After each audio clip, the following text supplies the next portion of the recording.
आप देख रहे हैं एस न्यूज ग्लोबल, जहां खबरें नहीं बल्कि सच्चाई बोलती है। देश से लेकर विदेश तक, राजनीति से मनोरंजन तक, हर खबर, हर अपडेट सबसे तेज, सबसे भरोसेमंद। ये है आज की टॉप 24 ट्रेंडिंग खबरें सिर्फ एस न्यूज ग्लोबल पर। अगर आपको सच और तेज खबरें पसंद है तो चैनल को सब्सक्राइब करें, बेल आइकन दबाएं ताकि कोई बड़ी खबर आपसे छूट ना जाए। चलिए आज की टॉप ट्रेंडिंग खबर में नजर डालते हैं। मध्य प्रदेश सरकार ने अतिवृष्टि और फसल क्षति से जूझ रहे किसानों को बड़ी राहत देते हुए 1800 करोड़ की सहायता राशि जारी की है। ये राशि सीधे प्रभावित किसानों के बैंक खातों में डीबीटी, डायरेक्ट बेनिफिट ट्रांसफर के माध्यम से भेजी जा रही है। मुख्यमंत्री ने कहा कि सरकार हर किसान के साथ खड़ी है और प्राकृतिक आपदा से हुई क्षति की पूरी भरपाई की जाएगी। राहत वितरण कार्यक्रम के दौरान अधिकारियों को निर्देश दिए गए कि कोई भी पात्र किसान सहायता से वंचित न रहे। इस घोषणा से प्रदेश के लाखों किसानों में खुशी की लहर है और ग्रामीण अर्थव्यवस्था को भी राहत मिलने की उम्मीद जताई जा रही है। उत्तर प्रदेश सरकार ने राज्य के औद्योगिक विकास को नई दिशा देने के लिए 31 अक्टूबर 2025 से सरदार पटेल औद्योगिक क्षेत्र योजना शुरू करने की घोषणा की है। इस योजना के तहत प्रदेश के हर जिले में 100 एकड़ भूमि पर आधुनिक औद्योगिक हब विकसित किए जाएंगे। सरकार का लक्ष्य है कि इन केंद्रों के माध्यम से स्थानीय युवाओं को रोजगार के अधिक अवसर मिले और निवेश को बढ़ावा मिले। मुख्यमंत्री ने कहा कि यह योजना आत्मनिर्भर उत्तर प्रदेश की दिशा में एक ऐतिहासिक कदम साबित होगी। योजना लागू होने से राज्य में छोटे और मध्यम उद्योगों को नई गति मिलेगी और प्रदेश की अर्थव्यवस्था को मजबूती मिलेगी। सरकार की मंजूरी के बाद गूगल ने भारत में अपना नया एआई मोड सभी यूजर्स के लिए रोल आउट कर दिया है।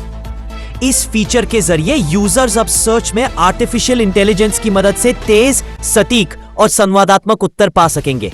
गूगल का कहना है कि यह तकनीक भारतीय भाषाओं, विशेषकर हिंदी में भी बेहतर सर्च अनुभव प्रदान करेगी। एआई मोड के जरिए अब यूजर्स जटिल सवालों के भी आसान और समझने योग्य जवाब पा सकेंगे। विशेषज्ञों का मानना है कि यह कदम भारत में डिजिटल उपयोगकर्ताओं के अनुभव को और अधिक स्मार्ट और इंटरैक्टिव बनाएगा। सरकार ने बढ़ती डिजिटल गलत जानकारी और डीप फेक वीडियो के खतरों को देखते हुए आईटी कानून में संशोधन की तैयारी शुरू कर दी है। नए प्रावधानों के तहत ऐसे कंटेंट बनाने या साझा करने वालों पर सख्त कार्रवाई और भारी जुर्माने का प्रावधान किया जाएगा। सूचना एवं प्रौद्योगिकी मंत्रालय ने सोशल मीडिया प्लेटफॉर्म्स को भी निर्देश दिए हैं कि वे डीप फेक और झूठी खबरों को तुरंत हटाएं। सरकार का कहना है कि यह कदम चुनावों में गलत जानकारी और जनभावनाओं से छेड़छाड़ को रोकने के लिए बेहद जरूरी है। विशेषज्ञों ने इस पहल का स्वागत करते हुए कहा कि यह डिजिटल दुनिया में पारदर्शिता और विश्वास बनाए रखने की दिशा में बड़ा कदम है। महाराष्ट्र के वसाई किले में एक युवक को छत्रपति शिवाजी महाराज के वेश में फोटोशूट करने से रोक दिया गया, जिससे विवाद खड़ा हो गया है। बताया जा रहा है कि सुरक्षा गार्ड ने युवक को यह कहते हुए रोका कि ऐसी वेशभूषा में फोटो लेना अनुमति के बिना मना है। घटना का वीडियो सोशल मीडिया पर वायरल होते ही भाषा और क्षेत्रीय पहचान को लेकर बहस तेज हो गई। कई मराठी संगठनों ने इस घटना की निंदा करते हुए कहा कि यह मराठी अस्मिता का अपमान है। प्रशासन ने मामले की जांच के आदेश दे दिए हैं और कहा है कि सांस्कृतिक भावनाओं का सम्मान हर हाल में किया जाएगा। केंद्रीय गृह मंत्री अमित शाह ने कहा कि हिंदी कोई विरोधी भाषा नहीं, बल्कि सभी भारतीय भाषाओं की साथी भाषा है। उन्होंने यह बात एक कार्यक्रम में भाषाई एकता और भारतीय संस्कृति की विविधता पर बोलते हुए कही। शाह ने कहा कि भारत की ताकत उसकी भाषाओं की विविधता में है और हिंदी इन सबको जोड़ने का माध्यम बन सकती है। उन्होंने युवाओं से अपील की कि वे मातृभाषा के साथ साथ हिंदी को भी अपनाएं ताकि राष्ट्रीय एकता मजबूत हो। उनके इस बयान पर सोशल मीडिया पर सकारात्मक और राजनीतिक दोनों तरह की प्रतिक्रियाएं देखने को मिल रही हैं। प्रसिद्ध गायिका मधुश्री ने अपने करियर का नया अध्याय शुरू करते हुए मलयालम फिल्म हृदयपूर्वकम में हिंदी गीत टुक टुक से डेब्यू किया है। यह गाना रिलीज होते ही सोशल मीडिया पर छा गया और दर्शकों से जबरदस्त सराहना मिल रही है। मधुश्री ने कहा कि यह उनके लिए एक खास अनुभव है क्योंकि यह गाना दक्षिण और उत्तर भारत की संगीत संस्कृति को जोड़ता है। संगीत समीक्षकों ने गीत की मधुर धुन और मधुश्री की सुरीली आवाज की जमकर तारीफ की है। इस गाने के जरिए उन्होंने मलयालम फिल्म इंडस्ट्री में अपनी मजबूत एंट्री दर्ज कराई है, जिससे उनके फैंस बेहद खुश हैं। जनसेना प्रमुख और अभिनेता पवन कल्याण ने हाल ही में भाषा विवाद पर बड़ा बयान देते हुए कहा कि मोदी विरोधी हिंदी पर किया जा रहा है। उन्होंने कहा कि कुछ लोग राजनीतिक मतभेदों के कारण हिंदी भाषा के खिलाफ नकारात्मक माहौल बना रहे हैं। पवन कल्याण ने जोर देकर कहा कि भारत की विविधता में भाषाई एकता सबसे बड़ी ताकत है, जिसे राजनीति से नहीं जोड़ना चाहिए। उनके इस बयान के बाद सोशल मीडिया पर बहस छिड़ गई। कुछ ने उनका समर्थन किया तो कुछ ने आलोचना। उन्होंने यह भी कहा कि हिंदी और क्षेत्रीय भाषाओं को साथ लेकर ही देश की सांस्कृतिक पहचान को मजबूत बनाया जा सकता है। भारत की प्रमुख होटल श्रृंखलाएं, जिनमें लीला होटल्स एंड रिजॉर्ट्स भी शामिल है, अब अंतर्राष्ट्रीय बाजारों में अपने कारोबार का विस्तार कर रही हैं। इन कंपनियों का लक्ष्य है कि भारतीय आतिथ्य संस्कृति दुनिया के प्रमुख पर्यटन स्थलों तक पहुंचाया जाए।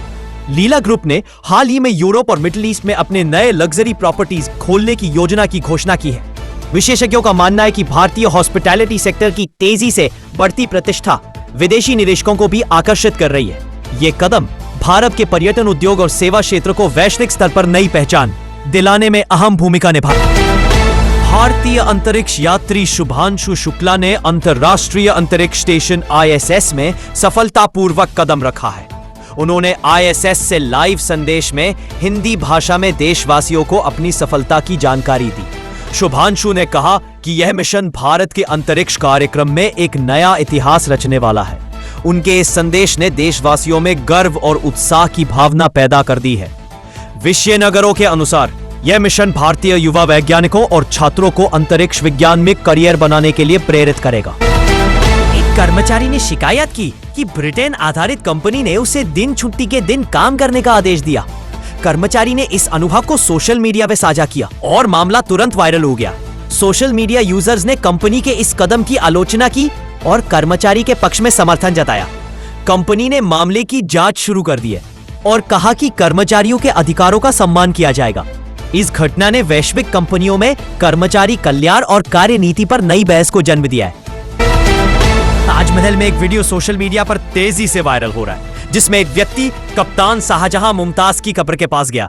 वीडियो में वो व्यक्ति हिंदी गीत जो वादा किया वो निभाना पड़ेगा गा रहा था। यह घटना पर्यटन स्थल पर नियमों और मर्यादाओं के उल्लंघन को लेकर चर्चा का विषय बन गई है।